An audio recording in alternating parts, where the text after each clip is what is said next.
Блискоста на нашите председатели со американските од секогаш била нетипична. Тешко им влегувале во периметарот, ама затоа одлично комуницирале и тоа на специфичен начин. Со очите. А со председател Обама си се поздравивме, намигнувајќи бидејќи бевме на најблиската маса до него и така што се поздравивме. За волја на вистината, шефицата на државата се ракуваше со нејзиниот хомолог од Белата куќа, ма веројатно импресионирана од неговите нежни допири за нејзината надлактица. Таа заборави и што си промоабетиле и кој го придружува. Што си кажавме со господинот Трамп, да, тој морам да кажам дека со него беше господинот DJ Венс, така и тој го познава нашиот министер за надворешни работи. Да, дури мислам дека рече дека може и да не посети. А што не е DJ, ама не бил ни JD, бидејќи во хак со Трамп беше Марко Рубио. Сепак, најважно од се е да се знае богот на земјината топка, а останатите, повеќе или помалку, може и да се трефнат. Тиквешкиот регион, 55-60 хектари земја, произведува прекрасно гројзе, од тоа вино, земјата на богот на виното Бахаус, така, според верувањата.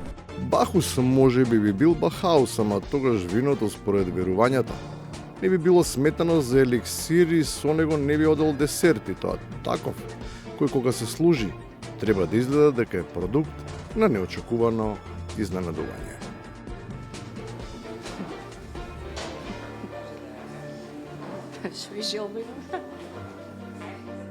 Желба мора да се има, оти без неа нема ни да се знае што да се очекува, особено кога е јасно кои проблеми треба да се надминат.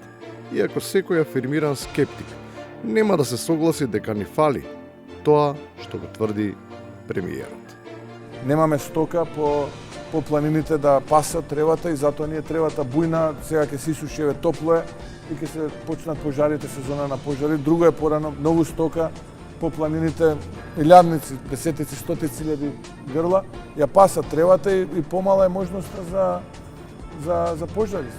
И на крајот, можно е да има помалку стока, но државни ливади и тоа во близина на центарот Скопје има колку душа сака. Само веќе не се обработуваат на традиционален начин, бидејќи земјоделството е тежок бизнис. Доволно е да си има добра идеја, блиски луѓе на функција и ранобуден предприемачки дух. Нашите млади, уште 12 годишна возраст во Чаир, се стекнуваат, односно градат згради и аплицираат со барање и стануваат милионери. И алал нека му се милионите на господинот Беким Аземи, ја изградил оваа зграда во 2010 година, кога имал само 11 години, и поднел своерачно изјава и барање за легализација на оваа зграда, кога имал само 12 години. Ова само ја потврдува тезата на афирмираните скептици. Стока има доволно. Тревата има кој да ја пасе. А пожарите, тие ќе згаснат по октомври.